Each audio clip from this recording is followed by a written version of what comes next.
Hello बच्चों, स्वागत है आप सभी का आई टू स्टडी टीम पर। दोस्तों, इस वीडियो में हम देखने वाले हैं ओलंपियाड प्रश्न बैंक का पार्ट 3 है। ये पार्ट 3 है।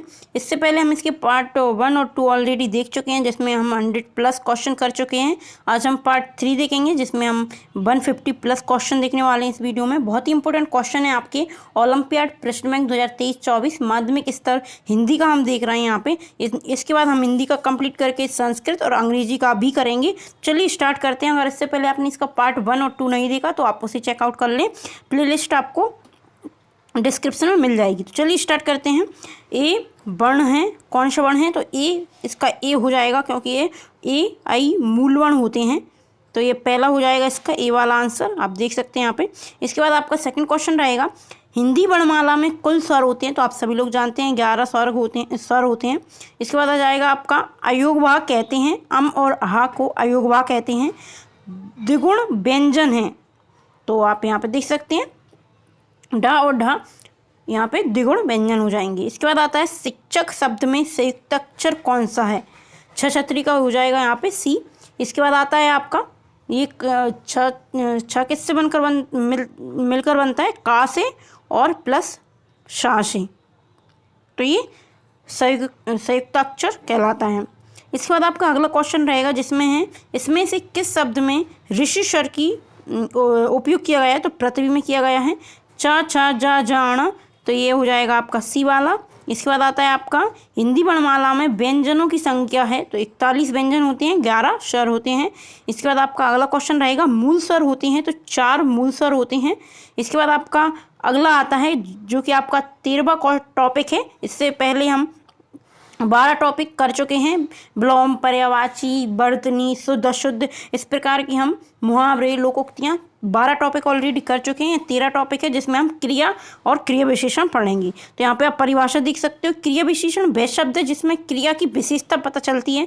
मतलब क्रिया का हम कुछ काम कर रहे हैं तो उसकी विशेषता पता चलती है। इसके बाद रहेगा, इसका उपयोग क्रिया से तुरंत पहले किया जाता है। मतलब हम जो क्रिया बता रहे हैं उससे पहले हम उसकी विशेषता बताते हैं। ये अविकारी शब्द कहलाते हैं, जैसे अब, जब, थोड़ा, तेज, जल्दी, इस प्रकार के शब्द कहलाते हैं। इसके बाद आपका सेकंड क्वेश्चन रहेगा, गायिका हंसती है, वाक्य में हंसती शब्द है, तो ये क्रिया है, क्योंकि वो हंस रही है, तो ये क्रिया हुई। इसके बाद होता है सेकंड क्वेश्चन, मोहन ने कंप्यूटर खरीदा, तो खरीदा कौन सा शब्द है? तो इसमें क्रिया है, क्योंकि उसने उसको खरीदा। इसके बाद आपका अगला क्वेश्चन रहेगा, क्रिया पुनरुक्त शब्द का उदाहरण है, तो इसमें पढ़ते पढ़ते हो जाएगा, पढ़ते पढ़ते पहला क्वेश्चन। इसके बाद पहला विकल्प। इसके बाद अगला क्वेश्चन रहेगा, वाक्यों में ऐसी क्रियाएं जिन्हें कर्म की आवश्यकताएं होती हैं कहलाती हैं। मतलब ऐसे वाक्य जिसमें क्रियाएं होती हैं जिन्हें कर्म की सहायता होती है, तो सकर्म क्रिया कहलाती है। सकर्मक क्रिया बी वाला हो जाएगा इसका आंसर। इसके बाद आपका अगला क्वेश्चन आता है, कर्म के आधार पर क्रिया के भेद। कर्म के आधार पर क्रिया के 2 भेद होते हैं। इसके बाद आपका अगला आता है, हाथी धीरे धीरे चल रहा है, तो इसमें क्रिया है, धीरे धीरे है चलना, धीरे धीरे चल रहा है वो, तो उसकी एक क्रिया हुई। इसके बाद आता है आपका पास क्रिया विशेषण शब्द है, तो स्थानवाचक हो जाएगा यहाँ पे, क्योंकि वह उसका स्थान बता रहा है। दिए गए वाक्यों में अकर्मक क्रिया है, तो हंसना अकर्मक क्रिया हो गई, खाना, लिखना, देखना ये सकर्मक क्रिया हो जाएगी। इसके बाद आपका अगला क्वेश्चन आता है, मोहन जल्दी स्कूल जाता है, तो इसमें वाक्य में जल्दी शब्द है, तो ये क्रिया विशेषण हो जाएगा यहाँ पे। इसके बाद हम अगला क्वेश्चन देखते हैं, जो कि है आपका, जिन शब्दों से किसी कार्य के होने या करने का बोध होता है, तो ये क्रिया कहलाता है। इसके बाद आपका अगला जाएगा, क्रिया विशेषण शब्द बनाते हैं, क्रिया की विशेषता बताते हैं। क्रिया विशेषण शब्द क्रिया की विशेषता बताते हैं। इसके बाद आपका अगला क्वेश्चन हो जाएगा, हिंदी भाषा में पदक्रम होता है, कर्ता, क्रिया, कर्म, ये हिंदी भाषा के पदक्रम है। सकर्मक क्रिया है, नहाना एक सकर्मक क्रिया है। इसके बाद हो जाएगा आपका परिणामवाचक क्रिया विशेषण है, तिल तिल परिणामवाचक क्रिया विशेषण है, ये वाला हो जाएगा इसका आंसर। इसके बाद हम देखने वाले हैं इसका अगला क्वेश्चन, जो कि है, रचना की दृष्टि से क्रिया के भेद। रचना की दृष्टि से क्रिया के 2 भेद होते हैं। निम्न में अविकारी शब्द हैं, तो विशेषण एक अविकारी शब्द है। क्रिया के मूल रूप को कहते हैं, तो धातु क्रिया के मूल रूप को कहते हैं। एक शब्द है जिसमें हम एक मूल शब्द होता है, एक उसमें धातु होती है, तो क्रिया के मूल शब्द को हम धातु कहते हैं। निम्न में से अकर्मक क्रिया का वाक्य है, पानी बरस रहा है, एक अकर्मक क्रिया है। वह 1 सप्ताह के बाद आया, इस वाक्य में क्रिया विशेषण है एक सप्ताह। इसमें क्रिया विशेषण हो जाएगा। इसके बाद अगला क्वेश्चन आता है जो कि है विराम चिन्ह का। तो इसमें आ जाएगा हमारा शब्दों की संक्षिप्त रूप दर्शाने के लिए प्रयोग किया जाता है, लाघव चिन्ह किया जाता है जो कि शब्दों की संक्षिप्त रूप दर्शाने के लिए किया जाता है। इसके बाद आपका अगला क्वेश्चन रहेगा शोक, हर्ष, घृणा, आश्चर्य इत्यादि भावों के लिए चिन्ह प्रयोग किया जाता है। तो इसमें विस्मय आदि सूचक हो जाएगा, विस्मय सूचक, जैसा कि हम कुछ शोक वाली चीज़ हो, हर्ष वाली हो, घृणा वाली हो, इस प्रकार अरे तुम, इस प्रकार के शब्दों में हम विस्मय सूचक लगाते हैं। इसके बाद आ जाता है अर्धविराम के चिन्ह हैं। तो यहाँ पे आप देख सकते हैं अर्धविराम का चिन्ह। इसके बाद आपका अगला आ जाएगा पुनरुक्त शब्दों या पदों को जोड़ने के लिए योजक चिन्ह का प्रयोग किया जाता है। इसके बाद आपका अगला क्वेश्चन रहेगा जो कि है सब प्रश्न करने वाले वाक्यों के अंत में चिन्ह लगाया जाता है, प्रश्नवाचक लगाया जाएगा। इसके बाद आ जाएगा उदाहरण चिन्ह प्रकार के होते हैं। तो 2 प्रकार के होते हैं, क्या आप खाना खाएंगी में अपेक्षित विराम चिन्ह है। तो इसमें प्रश्नवाचक हो जाएगा क्योंकि वो यहाँ से उनसे पूछ रहा है क्या आप खाना खाएंगी, तो ये एक क्वेश्चन हुआ। इसके बाद आपका अगला क्वेश्चन आता है यहाँ पे भाषा की लिखित रूप में ठहरने के स्थान पर जो निश्चित संकेतित चिन्ह लगाए जाते हैं उन्हें कहते हैं। मतलब हम कोई भी भाषा को लिखते हैं तो उसमें जो हम विराम लगाते हैं, ठहरते हैं, तो उसके स्थान पर विराम चिन्ह का यूज किया जाता है, वहाँ पे हम विराम चिन्ह लगाते हैं। इसके बाद आ जाएगा यहाँ पे आपका 15वां टॉपिक है जो कि है विशेषण, विशेष्य। विशेषण और विशेष्य क्या होती हैं और इनसे किस प्रकार के क्वेश्चन बनेंगे हम देखने वाले हैं। चलिए देखते हैं। पहला क्वेश्चन है आपका, इसकी परिभाषा यहाँ पे दी गई है, संज्ञा और सर्वनाम की विशेषता बताने वाले शब्द विशेषण कहलाते हैं। जैसे काला, खट्टा, होशियार। तो काला, खट्टा, मीठा, कड़वा, तीखा ये शब्द हैं तो ये एक विशेषण हो जाएंगे जो कि एक विशेषता बताते हैं। इसके बाद रहेगा संज्ञा और सर्वनाम की विशेषता बतलाने वाले शब्द को विशेषण कहते हैं। इसके बाद रहेगा काली बिल्ली दूध पी गई है, वाक्य में विशेष्य है तो काली एक बिल्ली है तो बिल्ली हो जाएगा। यहाँ पे विशेष्य पूछा है, यहाँ पे विशेषण नहीं पूछा। अगर विशेषण पूछते तो काली लगाते हम, यहाँ पे पूछा है विशेष्य तो यहाँ पे बिल्ली हो जाएगा। मैं गर्म दूध पीता हूँ तो वाक्य में विशेषण है तो इसमें गर्म हो जाएगा क्योंकि वो उसकी भाव बता रहा है कि वो गर्म है। गर्म, काला, नीला, पीला जो उसकी विशेषता बताता है उसे विशेषण कहेंगे। इसके बाद रहेगा अगला अच्छा शब्द विशेषण है तो गुणवाचक हो जाएगा क्योंकि वो उसका गुण बता रहा है, अच्छा, बुरा, ईमानदार, बेईमान। ईमानदार का विशेषण शब्द होगा तो गुणवाचक हो जाएगा यहाँ पे। इसके बाद हमारा अगला रहेगा जो कि है सर्वनामिक विशेषण है। ये एक सर्वनामिक विशेषण है। माला में सुंदर फूल पिरोए गए हैं विशेष्य है तो एक फूल एक विशेष्य हो जाएगा। यहाँ पे आप देख सकते हैं अगर यहाँ पे विशेषण आता तो हम सुंदर लगाते।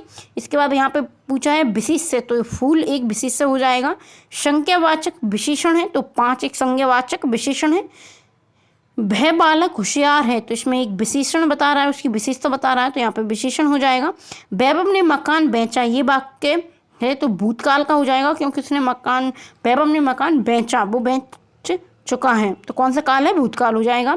जब वाक्य में क्रिया समाप्त हो चुकी हो तब काल होता है तो भूतकाल होता है क्योंकि यहाँ पे कार्य ऑलरेडी हो चुका है, भूतकाल में हो चुका है। इसके बाद अगला आता है 1 घंटे बाद मैं खेलने जाऊंगा या जाऊंगी तो इसमें क्या हो जाएगा, तो इसमें भविष्यकाल हो जाएगा क्योंकि वो 1 घंटे बाद जाएगा। इसके बाद आपका अगला रहेगा वर्तमान काल में वाक्य के अंत में कौन सा शब्द आएगा, तो रहा है, रही है, इस प्रकार के शब्द आते हैं वर्तमान में। इसके बाद आपका अगला क्वेश्चन रहेगा जो कि है निम्नलिखित वाक्य में वर्तमान काल का वाक्य है तो मोहन पढ़ रहा है जो कि प्रेजेंट में चल रहा है कार्य, वर्तमान में कार्य कर रहा है, वो पढ़ रहा है अभी भी तो वो वर्तमान काल का हो जाएगा। काल के भेद होते हैं, काल के 3 भेद होते हैं, भूतकाल, वर्तमान, भविष्य। इसके बाद रहेगा क्रिया के जिस रूप से वर्तमान में चल रहे समय का बोध होता है उसे कौन सा काल कहते हैं, तो वर्तमान काल कहेंगे। इसके बाद आता है वाक्यांश के लिए एक शब्द। इसमें यहाँ जहाँ पर अनेक शब्दों या वाक्यों के लिए केवल एक शब्द का प्रयोग होता है उन्हें वाक्यांश के लिए एक शब्द कहते हैं, अनेक वाक्यांश के लिए एक शब्द। अप्रत्यक्ष शब्द के लिए सही वाक्यांश होगा जो आंखों के सामने ना हो, अप्रत्यक्ष, और जो आंखों के सामने घटित हो या आंखों के सामने हो तो उसे प्रत्यक्ष कहेंगे। इसके बाद रहेगा जो आकार रहित हो, मतलब जिसका कोई आकार ना हो तो निराकार कहेंगे। इसके बाद रहेगा बहुत तेज चलने वाला तो दूत्रगामी हो जाएगा। इसके बाद आता है आगम शब्द के लिए वाक्यांश नहीं है। आप क्वेश्चन ध्यान से पढ़ें, यहाँ पे आगम शब्द के लिए वाक्यांश नहीं पूछा है, मतलब 3 है और एक वाक्यांश जिसमें नहीं है, तो वो हमारा आंसर होगा। तो आप क्वेश्चन भी अच्छे से पढ़ें। जहाँ पहुँचना कठिन हो, जहाँ जाया ना जा सके, जहाँ कोई ना पहुँचा हो, इन तीनों सेंटेंस का एक ही अर्थ निकलता है आगम। क्योंकि जहाँ पहुँचना कठिन हो, जहाँ जाया ना जा सके या जहाँ कोई पहुँचा ना हो, तो वो एक ही हो जाएगा, आगम के लिए यूज होते हैं। इसके बाद हो जाएगा यहाँ पे हमारा सी वाला आंसर, क्योंकि जहाँ सरलता से पहुँचा जा सके, तो ये उसका अपोजिट हो गया, विलोम हो गया। इसके बाद अगला हो जाएगा अल्पज्ञ शब्द के लिए वाक्यांश है, जो पढ़ नहीं सकता या जिसे अधूरा ज्ञान हो, तो हम उसे अल्पज्ञ कह सकते हैं। अदम्य शब्द के लिए वाक्यांश है, जिसका दमन ना किया जा सके, तो अदम्य बोलेंगे हम इसे। इसके बाद अगला हो जाएगा आपका अनुसरण शब्द के लिए वाक्यांश होगा, पीछे पीछे चलने वाला। यह हम कह सकते हैं कि किसी के निर्देश पर चलने वाला। और अनुसरण मतलब होता है हम पूरी तरीके से किसी एक निर्देश को लेकर एक ही दिशा में कार्य कर रहे हैं या किसी के नीचे कार्य कर रहे हैं, मतलब हमें कोई किसी के दिशा निर्देश में हम कार्य कर रहे हैं, तो अनुसरण मतलब हो जाएगा पीछे पीछे चलना या उसको फॉलो करना। विधवा शब्द के लिए वाक्यांश है, जिसका पति जीवित नहीं हो, तो हम उसे विधवा कहते हैं। इसके बाद रहेगा जलचर शब्द के लिए वाक्यांश है, तो पानी में रहने वाला जलचर कहलाएगा, क्योंकि जो जल में निवास करता हो। वाचाल शब्द के लिए वाक्यांश होगा, जो बहुत बोलता हो, उसे हम वाचाल कहेंगे। इसके बाद दोस्तों हमारा अगला क्वेश्चन रहेगा धनवान शब्द के लिए वाक्यांश होगा, जो बहुत पैसे वाला हो। बहुत ही सरल क्वेश्चन होते हैं, पर हम अगर इनके आंसर सही से नहीं पढ़ते, इनके क्वेश्चन सही से नहीं पढ़ते, या हम इनके विकल्प हमें ऐसे दिए जाते हैं जो कि हमें कंफ्यूज कर देते हैं, तो आप इन्हें एक बार ज़रूर पढ़ लें, ताकि आपको पेपर में देखते ही इनका आंसर समझ में आ जाए। तो इसके बाद आ जाएगा आपका श्रुतिशम भिन्नार्थक। तो यहाँ पे दिया गया है, यहाँ पे ऐसे शब्द जो पढ़ने और सुनने में लगभग एक जैसे होते हैं, परंतु अर्थ की दृष्टि से भिन्न भिन्न होते हैं, तो श्रुतिशम या विभिन्नार्थक शब्द कहलाते हैं। श्रुतिशम विभिन्नार्थक शब्द युग्म है, तो तरंग या तुरंग। इसके बाद अगला हो जाएगा अनल या अनिल। इसके बाद दिन दीन, तो इसमें हो जाएगा ये श्रुतिशम विभिन्नार्थक। इनमें से शब्द है तो आदि आदि हो जाएगा अपना। इसके बाद रहेगा अगला वे शब्द जिसमें स्वर मात्रा अथवा व्यंजन में थोड़ी सी विभिन्नता होती है, जो बोलने में समान लगते हैं लेकिन उनके अर्थ अलग अलग निकलते हैं, तो इसको हम कहेंगे, तो इसका डी हो जाएगा। इसके बाद आपका अगला रहेगा नारी और नाडी। युग्म का अर्थ है, तो नारी तो हम स्त्री को बोलते हैं और नाडी बोलते हैं नब्ज को।